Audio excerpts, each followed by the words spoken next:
What I would say to upcoming filmmakers is work really hard, but also have confidence in yourself. I think it took me a long time to have the confidence to say I'm a director. And I remember, way back when I was working on independent films in the States when I was 21, and there was some really lovely people I met there, and they were like, well, what do you want to do? And I was like, oh, I want to direct. And they were like, well, don't say you want to direct, say you are a director. You've directed short films, like you are a director. Start saying to people that that's what you are.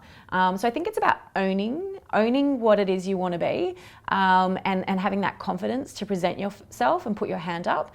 But I think it's also about trying to learn as much as possible. I made a concerted effort to work as a crew member in multiple roles on a bunch of different kinds of films to really understand what the technical and the creative part of filmmaking is. And on the flip side, I've done a lot of study, and I'm not saying you've got to go to film school at all.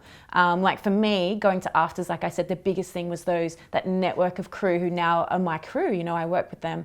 That was the best thing about film school. So if you can find those networks elsewhere, then go for it. It's about finding like-minded people who, for me, I was able to entice them to come on board Crushed because we were all at that same level. We'd all been in the industry for a long time. We'd all worked really, really hard, made a bunch of short films. We were ready to make that next step to make our first feature, and we were all excited and ambitious to do it. So it was the perfect kind of storm, I guess, of people who all wanted the same thing. So I guess it's go out, find that network of people who are like-minded, work really, really, really hard, and be sure that when you take that step to make the feature, that you've done everything you can to prepare you to get there.